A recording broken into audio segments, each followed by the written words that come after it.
Assalamualaikum warahmatullahi wabarakatuh. Saya Rosyad Zulfikar Akbari dari kelas 9 Putra 2. Hari ini saya akan sharing tentang bagaimana kita menjadi anak baik itu pada dasarnya adalah keren. Teman-teman, kadang-kadang dalam hati kita bertanya, kenapa sih harus kita yang mengalah? Kenapa sih harus kita yang bersabar? Kenapa sih kok harus kita yang bermanis muka kepada orang lain?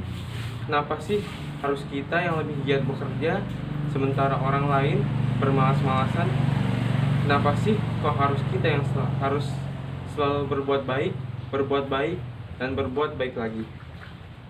Ya, memang kita yang harus mengalah, bersabar, bermanis muka, giat bekerja, dan berbuat aneka kebaikan. Karena kita ingin menjadi orang baik yang sebenar-benarnya dan sebaik-baiknya. Karena kita tidak ingin hanya baik di angan-angan saja, tapi baik dalam kenyataan, baik di hadapan manusia maupun di sisi Allah Subhanahu wa Ta'ala. Maka orang yang baik ya harus beramal baik. Kalau beramal buruk, berarti jadilah kita orang yang buruk atau jahat. Tentu kita tidak ingin menjadi orang yang jahat, dan kita harus menjadi orang yang baik. Nauzubillah min dzalik. Nah, sebenarnya bagaimana sih definisi orang baik itu menurut kalian? Untuk itu, kali ini saya akan berbagi informasi tentang orang baik menurut pandangan orang tua saya. Pertama, yang suka menolong atau mempunyai kepedulian terhadap orang lain. Misalnya dalam keadaan seperti sekarang ini nih, kita lihat bahwa banyak orang yang saling memberikan bantuan kepada mereka yang terdampak baik bantuan moral maupun material, maka seringlah kita bilang dia orang baik.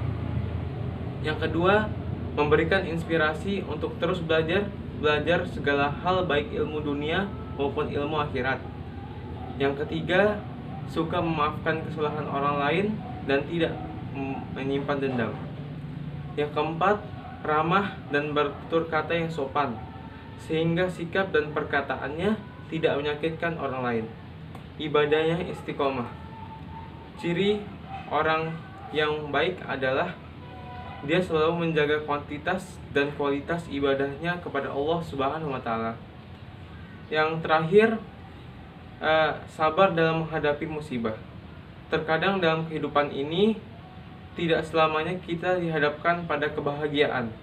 Akan tetapi juga terkadang kita harus siap ketika dihadapkan pada suatu musibah. Nah, itu tadi beberapa ciri orang baik menurut orang tua saya. Sementara itu harus tahu bagaimana sih kriteria orang baik itu menurut pandangan Rasulullah SAW. Seorang sahabat bertanya, "Ya Rasulullah, yang bagaimanakah orang yang baik itu?" Nabi SAW menjawab, "Yang panjang usianya dan baik amalnya perbuatan." Dia bertanya lagi, "Dan bagaimana orang yang paling buruk, jahat?"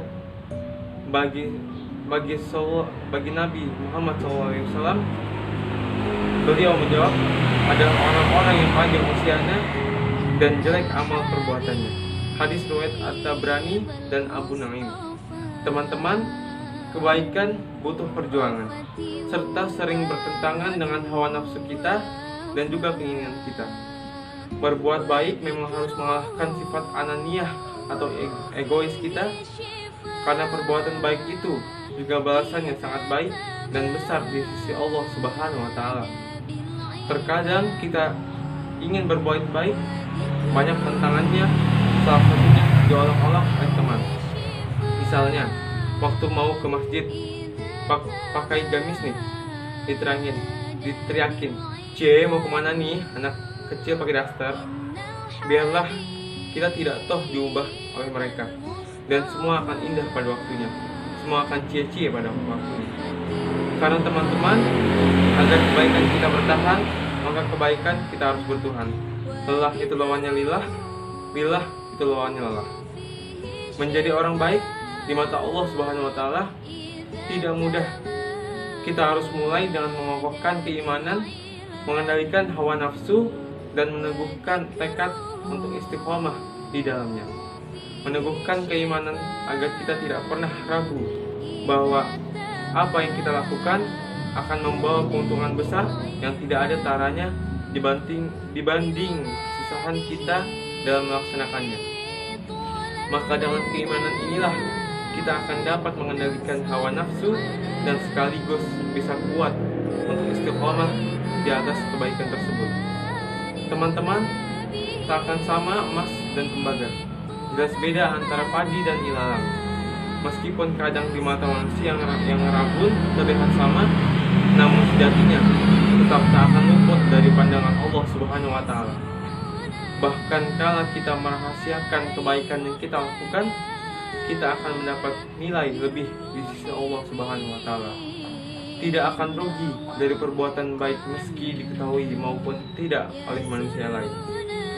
Seorang sahabat berkata kepada Rasulullah SAW, "Ya Rasulullah, seseorang melakukan amal kebaikan dengan dirahasiakan dan bila diketahui dia juga menyukainya, merasa senang." Rasulullah SAW berkata, "Baginya dua pahala, yaitu pahala dirahasiakannya dan pahala terang-terangan." Hadis riwayat Tirmizi. Jadi jangan lelah berbuat baik meski tidak ada orang yang melihat dan memujinya. Jangan lemah semangat meski kebaikan yang kita tidak diakui bahkan mungkin dikhianati oleh manusia. Kita berbuat baik adalah karena ingin menjadi manusia istimewa di sisi Allah Subhanahu wa Ta'ala. Kita berbuat baik bukan untuk dipuji dan disanjung, tapi untuk meraih ridho dan rahmatnya, agar dia ridho dengan hidup dan mati kita, sehingga keridoannya itu mendatangkan rahmatnya yang teramat sangat kita butuhkan untuk masuk dalam surganya Allah Ta'ala. Adakah yang lebih penting dari keridoannya?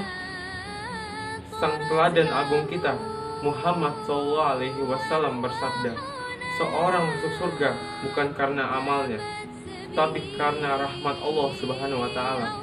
Karena itu bertindaklah yang lurus, baik dan benar." Hadis riwayat Muslim.